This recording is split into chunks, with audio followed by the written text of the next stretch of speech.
Louis, it is so cool to meet you. Thank you. You too. I love your name. Oh, thanks. Where were you when you found out that you got the part of Lord Tewkesbury? Hope I got his name right. And how did you react? I can remember it exactly. I was in the kitchen upstairs.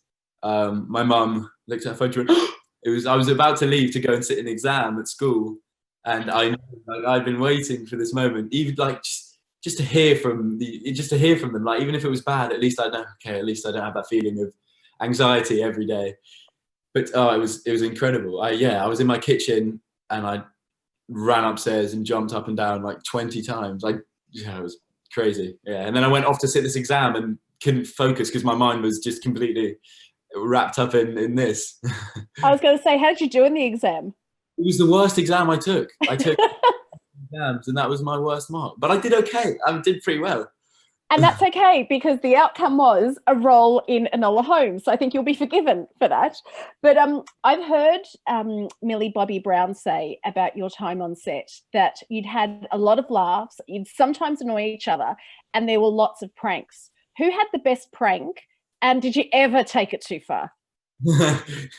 Well, I mean, there was an introductory prank that Millie played on me.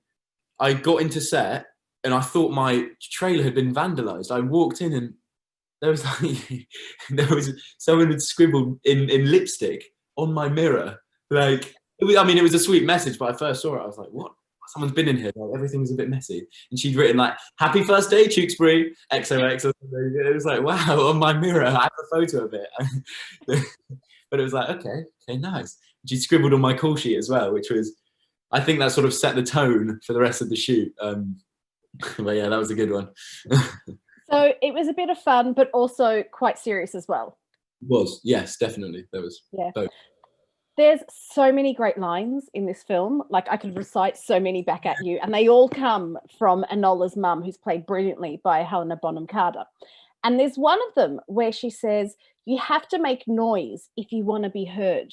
This industry that you've decided to go into, it is such a tough industry. What noise did you make in order to be heard? Ooh. What noise did I make? I think. What noise did I? That's a very good question. How did you get noticed? How did you get noticed? I think I made a very small cry, very small wail, and somehow somebody heard it and picked me up. The little short film that I did by a director called Charlie Manton called Second Skin.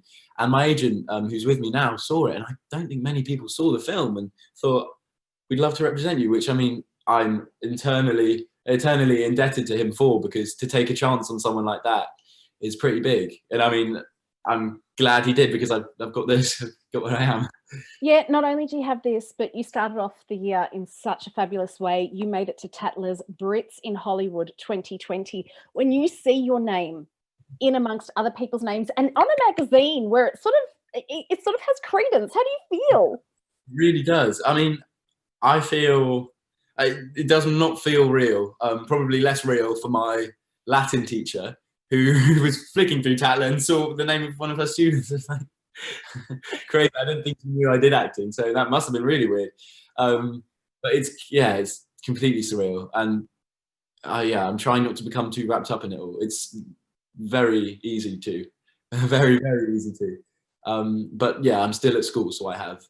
But Louis, the proof is in your work. You have Enola Holmes. You're also back as Piero de Medici in Medici the Magnificent. What can you tell us about that?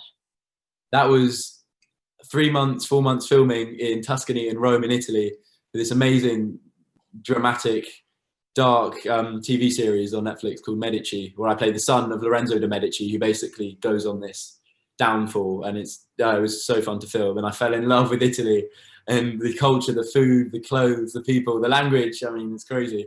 Oh, to be fair, I say the language. I learned how to ask for a glass of water, but the important stuff. The important stuff. Well, listen, can't wait to see you in that. But in the meantime, we can see you in Enola Holmes, and hopefully this is the first of many. Louis, thank you so much. Lovely to talk to you. Thank you. You too. Bye.